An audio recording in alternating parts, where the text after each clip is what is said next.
Eu nem acredito que vou dizer isso, mas o Tarô da Morte não é tão ruim quanto eu imaginava. Vou ser muito sincera com vocês, eu fui ao cinema assistir por pura obrigação, só porque eu já tinha dito pra vocês que ia trazer a crítica aqui pro canal, que a minha vontade mesmo de assistir esse filme tava zero. Isso porque eu já tinha visto o trailer, inclusive fiz até um react do trailer aqui pro canal, e o trailer me deu a impressão de ser um filme extremamente clichê, bestão, cheio de jumpscares idiotas e CGI questionável. E eu nem estou aqui para discordar dessa minha primeira impressão e nem para concordar com tudo. Acredite ou não, existem pontos positivos no filme. Eu sei, no trailer não parece, mas tem. E se você abriu esse vídeo porque você está na dúvida se vai ou não ao cinema assistir o Tarô da Morte, pode ficar tranquilo que eu vou te dar a minha opinião em relação ao filme sem te dar nenhum spoiler. Na história, temos um grupo de amigos que alugam uma mansão para passar o aniversário de uma das meninas do grupo. Nessa mansão, eles encontram um deck de tarô e como uma das meninas ali do grupo sabe ler tarô, ela começa a ler o futuro de todo mundo. Misteriosamente, depois disso, essa galera começa a morrer um a um, até que os que sobraram começam a se ligar que essas mortes aconteceram por causa da leitura do tarô.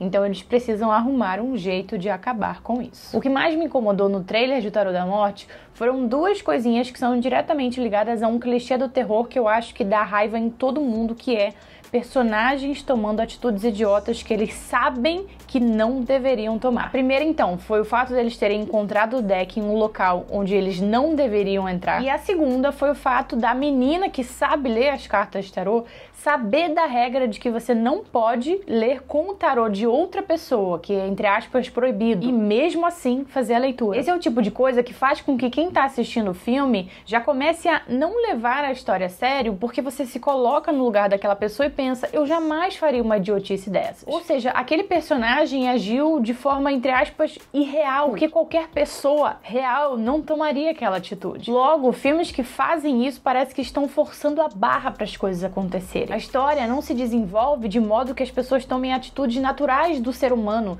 e sim coisas forçadas para fazer a história acontecer. E isso faz com que a gente vá deixando de levar a história a sério. E é por isso que muitas vezes é escolhido um elenco mais jovem, mais ali próximo da adolescência para fazer esse tipo de história. Porque qualquer coisa é só você culpar a idade dos personagens. Ah, fulano fez isso porque fulano é adolescente faz besteira. Isso é o caso aqui nessas duas cenas de início que eu mencionei para vocês, e é o caso em algumas outras cenas também ao longo do filme. No caso desse início, o filme até dá uma desculpinha para eles terem entrado onde não deveriam e dá outra desculpinha para ela ler as cartas de tarô quando ela sabe que não deveria. Mas se a gente pensa só um pouquinho em relação a essas desculpas, a gente já consegue invalidar elas. Então o roteiro se esforça um pouquinho para fazer com que não pareça forçação de barra, mas ele não tem muito sucesso. Ali na parte da leitura das cartas, a gente já consegue ir percebendo um pouco como que a morte deve chegar em cada um deles, porque as frases que a menina usa para falar sobre o futuro de cada um deixa isso evidente. E aí, para se certificar de que você vai entender o motivo da pessoa estar morrendo daquele jeito,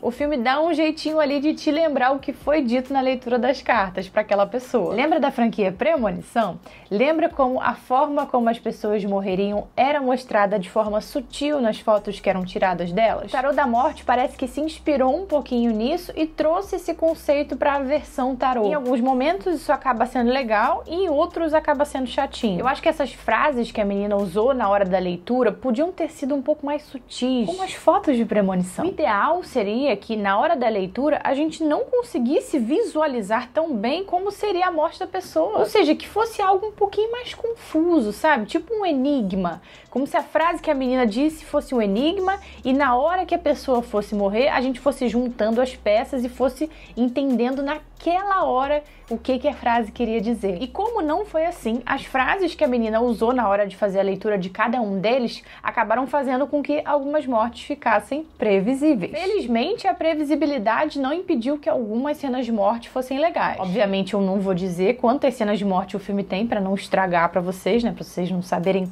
quantas pessoas sobrevivem no final e tal, mas algumas cenas de morte são legais, outras não. Eu vou ser sincera, a maioria não. mas algumas são legais. Essas legais foram legais pela questão do sangue, é claro, né? A violência da cena. Mas eu devo dizer que as cenas de violência não são tão explícitas assim, tanto é que a classificação indicativa do filme é de 14 anos. O que surpreende positivamente nas mortes não é exatamente a quantidade de sangue ou o quão explícitas elas são, mas sim o fato de que o filme consegue criar cenas de tensão legais em algumas delas. Sério, essa foi a minha maior surpresa em relação ao filme, porque eu jurava que o filme ia ser só um show de jumpscare besta e pronto. Mas não, o filme consegue criar bons momentos de tensão antes das mortes. Ele prepara bem ali o terreno antes da morte. É uma surpresa dizer isso, mas eu realmente fiquei tensa em vários momentos ao longo do filme. E é óbvio que ele tem vários jumpscares. O trailer deixa isso muito claro pra gente. Muitos desses jumpscares são bobos, alguns não são tão ruins, mas o bom é que eles não invalidam a cena de tensão que tava indo bem até o momento dele acontecer. E o CGI que é usado nesses momentos de jumpscare não é ruim. O CGI é muito usado ao longo do filme, né, pra mostrar pra gente a entidade sobrenatural que tá controlando ali o deck, e ele é exagerado em alguns momentos, mas ele é bem feitinho, ele só não assusta. A criatura em si, né, a entidade sobrenatural, ela não fica assustadora justamente pelo CGI exagerado. Ainda bem que o filme tem cenas de tensão boas que são construídas na base de muito suspense e algumas mortes legais, porque se ele fosse depender de CGI e de jumpscare pra deixar as pessoas que estão assistindo tensas, ele não ia funcionar. Outra coisa que eu achei um pouco exagerada foram os efeitos sonoros. Aqui a gente cai novamente naquela história de parecer que tá forçando a barra. Eles dão uma exagerada aí nos efeitos sonoros em algumas cenas pra fazer elas ficarem mais tensas, pra tentar, na verdade, né? Não acho que tenha estragado totalmente essas cenas em que eles exageram nesses efeitos, mas também não agregou em nada. Agora, personagens, eu tenho um ponto positivo pra falar sobre eles. Eu não achei os personagens estereotipados. Caraca, que milagre é esse? Geralmente em filme de terror mais adolescente, assim,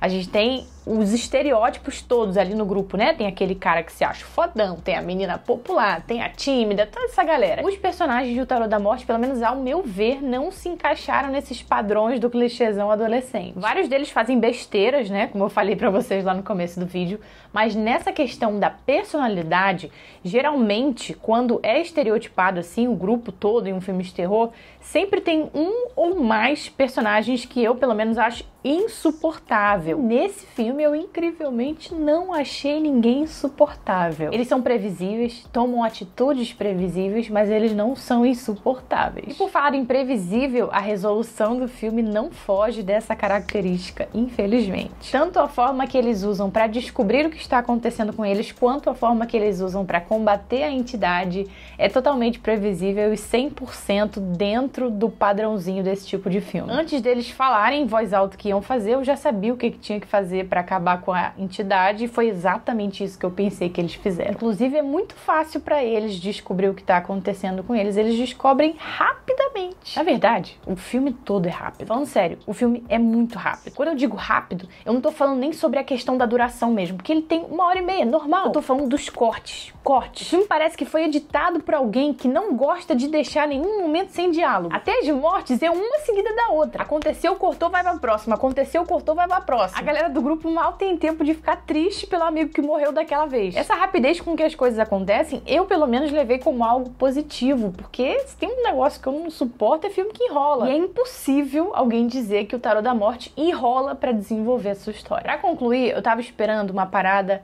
péssima, assim, muito ruim mesmo. Tava preparada pra um filme muito ruim. O extremo do clichê, cenas de tensão que não funcionam, só jumpscare besta. Sabe quando você vai assistir um filme e você tá esperando algo maravilhoso e o filme te entrega algo mediano? É isso, só que do outro lado. Eu tava esperando algo péssimo e eu recebi algo mediano. Algo assistível, algo que, acredite ou não, tem cenas de tensão legais. Eu vou dizer que vale a pena você gastar o seu dinheiro no cinema para assistir?